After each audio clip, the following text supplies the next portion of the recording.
Imamat 22.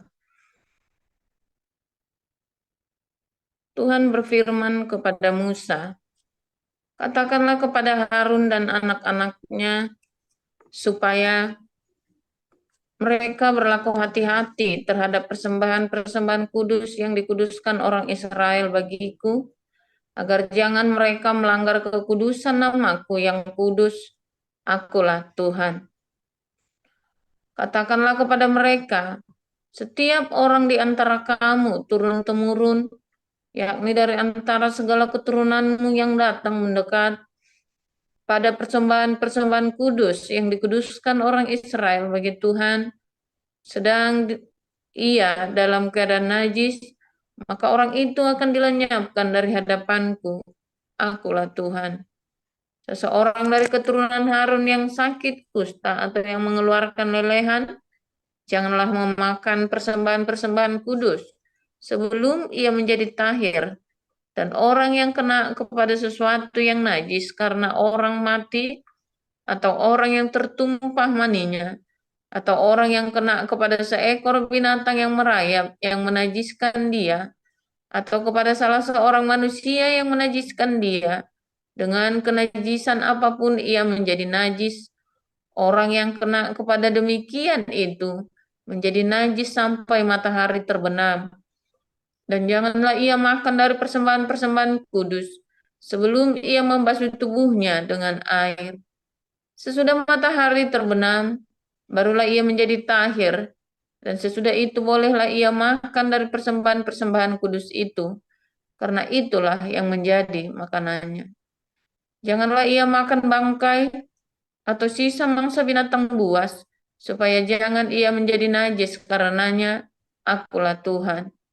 Dan mereka harus tetap berpegang pada kewajibannya terhadap aku, supaya dalam hal itu juga jangan mereka mendatangkan dosa kepada dirinya dan mati oleh karenanya.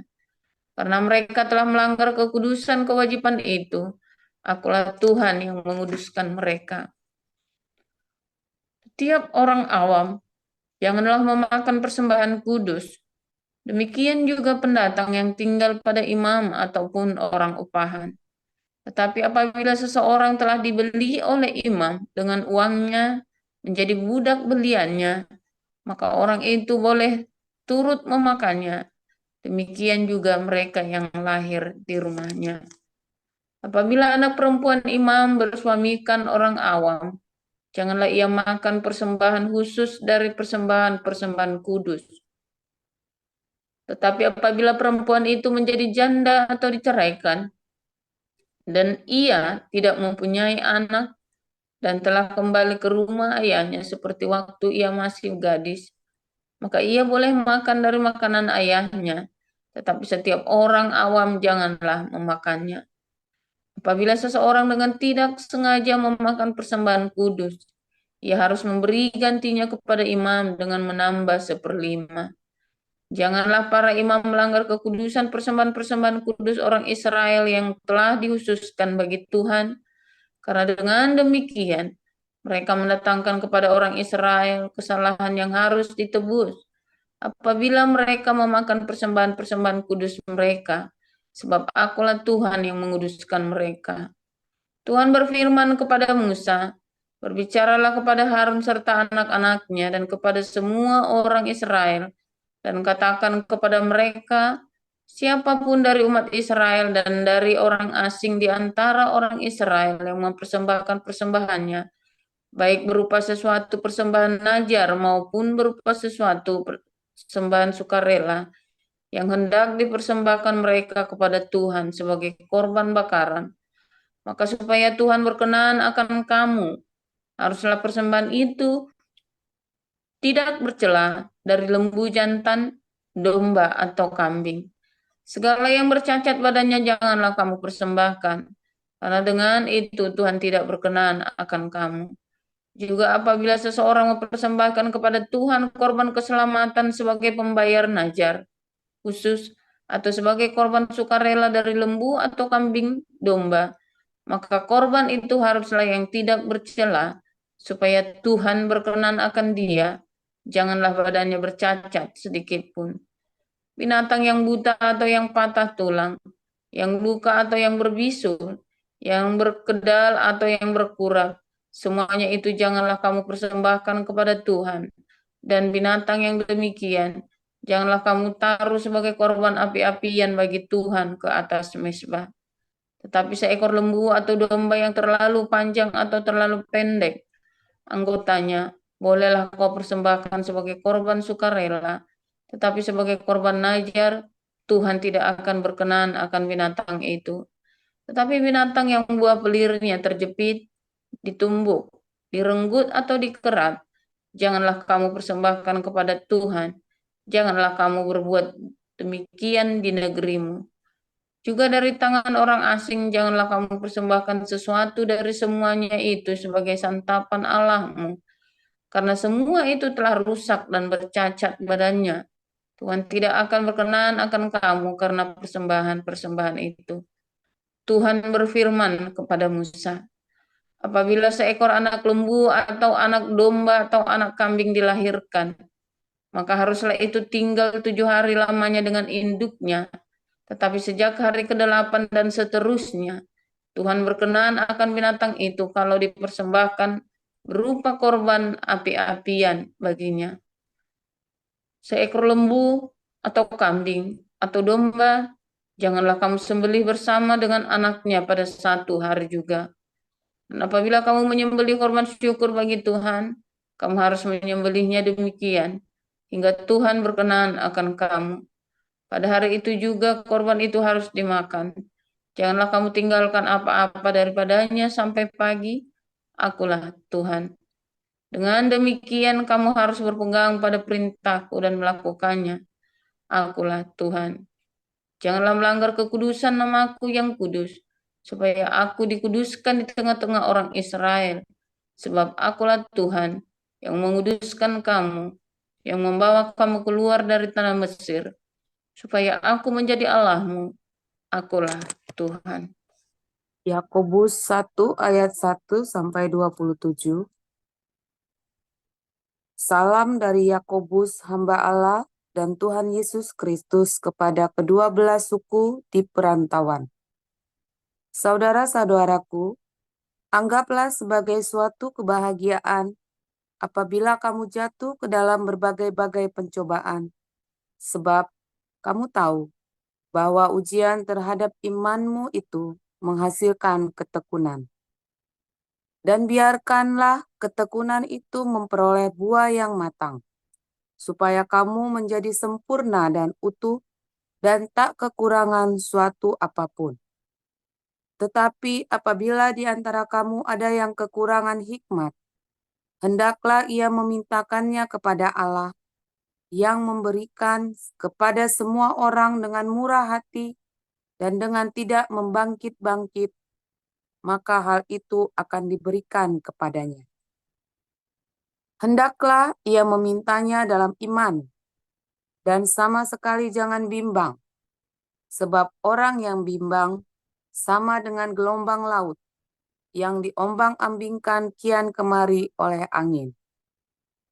Orang yang demikian janganlah mengira bahwa ia akan menerima sesuatu dari Tuhan. Sebab orang yang mendua hati tidak akan tenang dalam hidupnya. Baiklah saudara yang berada dalam keadaan yang rendah, bermegah karena kedudukannya yang tinggi. Dan orang kaya karena kedudukannya yang rendah. Sebab ia akan lenyap seperti bunga rumput. Karena matahari terbit dengan panasnya yang terik dan melayukan rumput itu, sehingga gugurlah bunganya dan hilanglah semaraknya. Demikian jugalah halnya dengan orang kaya. Di tengah-tengah segala usahanya, ia akan lenyap. Berbahagialah orang yang bertahan dalam pencobaan, sebab apabila ia sudah tahan uji, ia akan menerima mahkota kehidupan yang dijanjikan Allah kepada barang siapa yang mengasihi Dia. Apabila seorang dicobai, janganlah ia berkata, "Pencobaan ini datang dari Allah."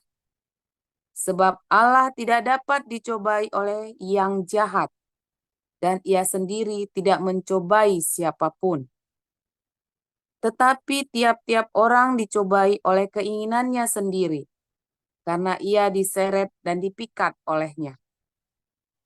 Dan apabila keinginan itu telah dibuahi, ia melahirkan dosa. Dan apabila dosa itu sudah matang, ia melahirkan maut. Saudara-saudara yang kukasihi, janganlah sesat.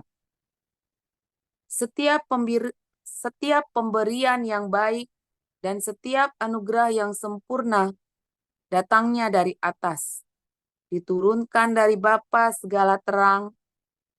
Padanya tidak ada perubahan atau bayangan karena pertukaran. Atas kehendaknya sendiri, ia telah menjadikan kita oleh firman kebenaran, supaya kita pada tingkat yang tertentu menjadi anak sulung di antara semua ciptaannya. Hai saudara-saudara yang kukasihi, ingatlah hal ini. Setiap orang hendaklah cepat untuk mendengar, tetapi lambat untuk berkata-kata, dan juga lambat untuk marah. Sebab amarah manusia tidak mengerjakan kebenaran di hadapan Allah.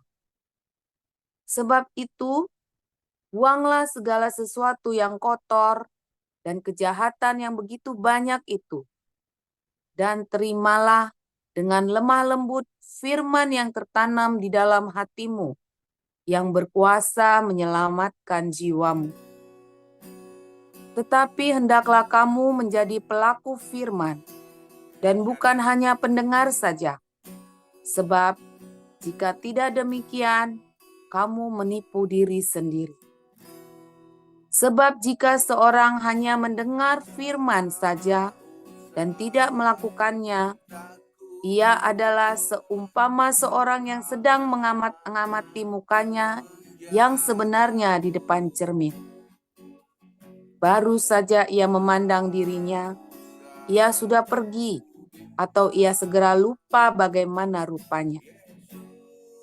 Tetapi barang siapa meneliti hukum yang sempurna, yaitu hukum yang memerdekakan orang, dan ia bertekun di dalamnya, jadi bukan hanya mendengar untuk melupakannya, tetapi sungguh-sungguh melakukannya, ia akan berbahagia oleh perbuatannya.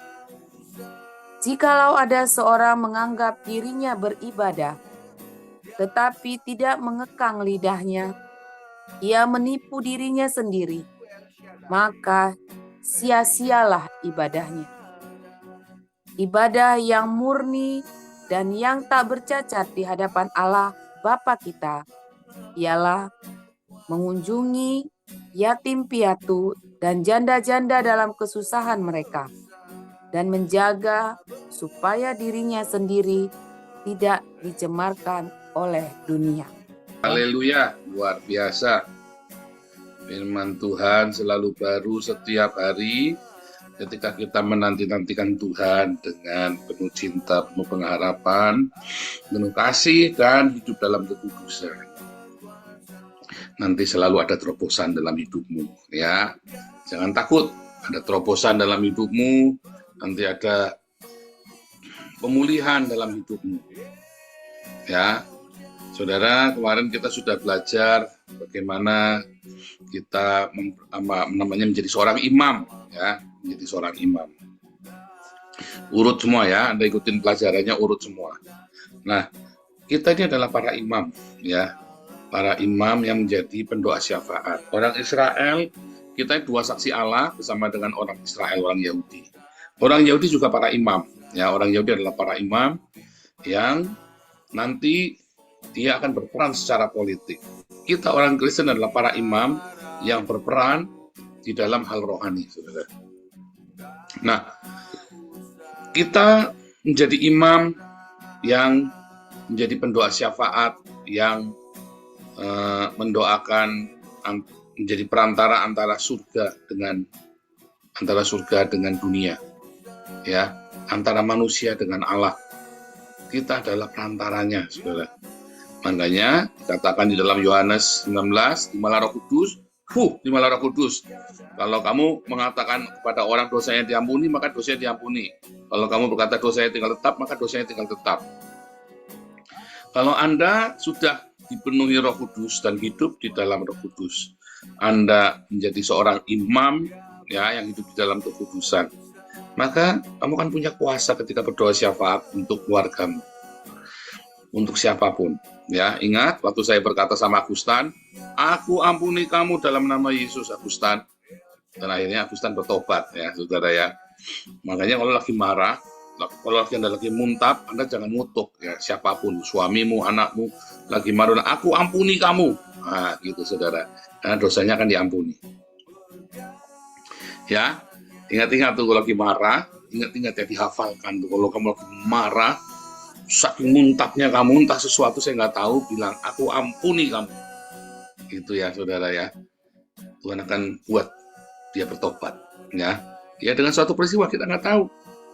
Ya, dan itu beberapa kali sudah saya lakukan kepada orang. Aku ampuni kamu ya. Ya, saudara ya.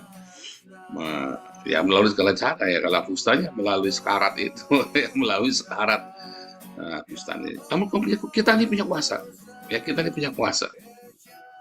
Ya, nah saudara, para imam ini mempersembahkan korban, ya, dan korban ini, ya, adalah korban yang kudus, nggak boleh sembarangan. Kamu tidak boleh sembarang beli sama sembarang orang.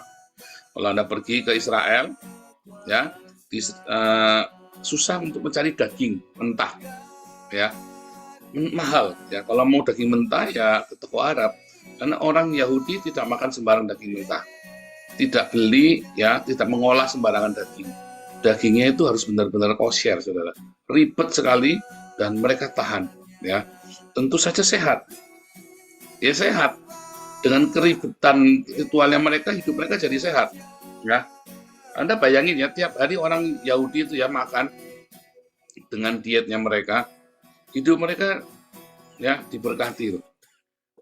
Hidup mereka diberkati, badan mereka sehat, umurnya panjang-panjang.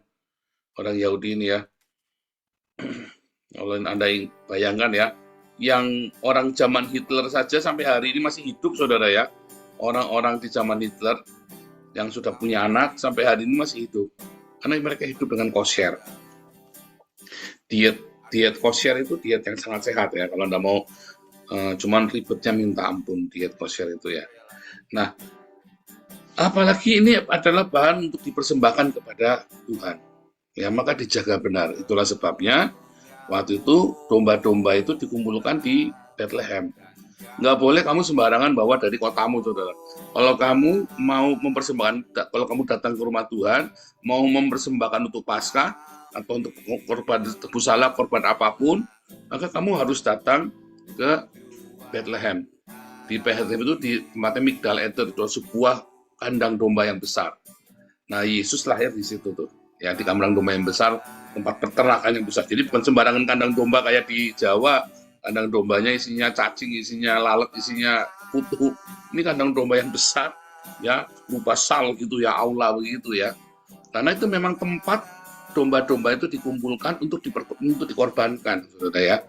Di situ ada banyak sekali jerami-jerami ya segala macam, dan dombanya sangat bersih, dijaga. Makanya waktu mau disembelihkan itu pun masih difilter lagi, ya, disitulah. Nah,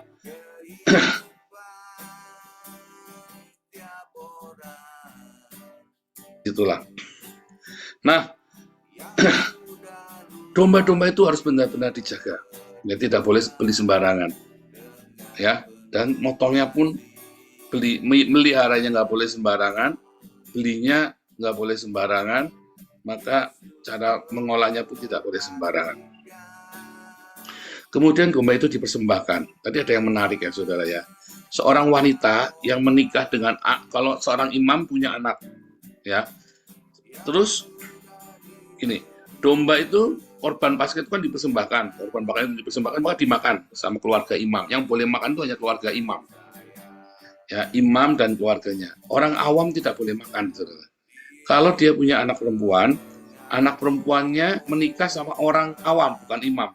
maka anak perempuan itu tidak boleh makan. Kecuali anak perempuan ini menikah dengan imam yang lain, maka anak perempuan ini boleh makan bersama ayahnya. Tapi kalau perempuan ini menikah dengan orang biasa, maka anak perempuan ini tidak boleh makan domba itu sampai orang ini diceraikan atau menikah atau meninggal suaminya dan tidak punya anak, ya, maka dia boleh makan bersama dengan ayahnya yang imam itu, makan daging korban bakaran itu, ya, luar biasa ya, saudara ya. Dan saudara, orang yang najis tidak boleh terkena daging domba itu. Jadi tidak boleh ada orang awam atau demikian juga para imamnya tidak boleh menyentuh sesuatu yang najis. Betapa kudusnya ibadah kita, saudara ya. Ibadah kita apa sih, saudara? Jingkrak-jingkrak di gereja bukan. Ibadah kita apa, saudara? Ibadah kita adalah ketika kita mengunjungi yatim piatu, janda-janda miskin. Yang miskin itu di atas usia 60 tahun sebetulnya, saudara ya. Yang sudah benar-benar, kalau yang masih muda ya jangan kerja. Ya, namanya janda miskin itu benar-benar miskin dan tidak berdaya. Ya, dan anak-anak yatim sambil menjaga hidupnya kita jangan tercemar. Jadi jangan mengunjungi janda-janda lalu ngawinin. Itu saya ibadah nih ngawinin janda. Bukan, itu nafsu, saudara. Kalau dosa ya bukan dosa. Mau ibadah ibadah. Kalau kamu duda atau kamu masih bujangan datengin janda, ya jangan sok-sokan ibadah. Ya bilang saja saya mau menikah, saya suka. Jangan ngomong sok-sokan ibadah, saudara ya. Hati-hati, saudara, nanti kayak anak Safira kamu ya. Oh, saya ini ibadah menikahi janda miskin. Gundulmu yang kamu yang nafsu, nanti kamu alasannya ibadah. Nggak ada, jangan alasan ya, saudara ya. Jangan campur adukan pernikahanmu dengan ibadah menyantuni janda. Nah, nanti kamu alasan nanti udah punya istri katanya ibadah menikahi janda. Kupluk ya, saudara ya. Makanya kasih garis bawah itu, sambil menjaga dirimu tidak tercemar oleh dunia ini dengan pencabulan dan perzinahan. Itu, saudara ya. Intinya adalah berdiakonia dengan benar, ya. Ibadah kita itu kan berdiakonia dengan benar. Korban bakaran kita, ketika kita menjadi penengantara antara surga dengan manusia, maka kita mempersembahkan korban bakaran itu, ya. Korban penebus salah, korban bakaran, korban ada 6 macam korban, Pak ya. Itu korban itu ya adalah ibadah kita, diakonia, sedekah kita, sangkal diri, pikul salib. Itulah korban bakaran itu, saudara ya. Sudah diajarin juga. Maka ya, ketika kita menjadi pendoa syafaat, kita bersyafaat antara manusia yang di dunia ini dengan yang di sorga, maka kita menjadi saksi Allah. Dengan korban bakaran itu kita menjadi saksi, saudara. Ya kan, kita kan dua saksi Allah, ingat. Nah, dalam hal rohani kita menjadi saksi. Ketika kita sangkal diri, pikul salib, kita hidup dalam kerendahan hati, terus berdiakonia, mengasihi, mengampuni, memberkati, hidup dalam kesederhanaan, dalam kebersahajaan. Itulah korban, ya, itulah korban bakaran, ya. Nah, lalu keluarga kita adalah keluarga para imam. Kalau dia tidak menikah dengan benar kepada orang yang hidupnya dalam kekudusan, maka dia tidak menjadi bagian dari kita, saudara. Tapi kalau dia menikah dengan sesama imam, ya, kita ini kan imam Matiang Rajani, artinya dia punya keluarga yang juga mengasihi Tuhan, maka dia akan mendapat berkat yang sama dengan kita. Itulah sebabnya kamu dan istrimu hidup keluargamu dalam kekudusan dan anak-anakmu kemudian menikah dengan orang-orang yang kudus juga, maka tidak ada kuasa apapun yang bisa mengganggumu, saudara. Ya, nggak bisa. Kamu akan hidup di dalam semua rencana Tuhan.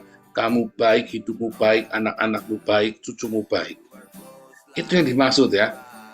Jadi kalau kamu menikah, kamu punya anak, anakmu kemudian menikah sama orang yang bukan orang percaya, ya, maka kamu tidak akan mendapat berkat itu, saudara.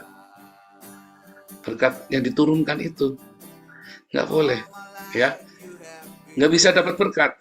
Makanya ajari anakmu dari kecil untuk apa, saudara? belajar takut akan Tuhan, lahir baru, dan mencari pasangan yang benar-benar di dalam Tuhan. Bukan sekedar Kristen, saudara ya, tapi sungguh-sungguh mengenal Tuhan, bukan sekedar Kristen. Maka kamu akan bisa berdampak. Berkat surgawinya itu dalam hidupmu, korban bakaran itu akan menguduskan seluruh keluargamu, kamu dan keluargamu. Ya, jadi jangan sembarangan ketika kamu sudah hidup takut akan Tuhan, lalu kamu ngejar anakmu, hidup sembarangan, kamu manjakan anakmu sehingga anakmu tidak takut akan Tuhan. Hati-hati, saudara. Ketika kamu hidup takut akan Tuhan, ajarkan anak-anakmu juga takut akan Tuhan. Karena berkat imam itu juga bagi anak-anakmu, saudara.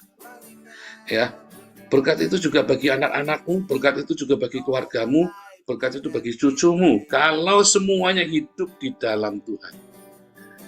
Ya, saya nih, ya, lihat ya, tidak ada satupun kuasa kegelapan yang bisa mengenai saya dan keluarga saya.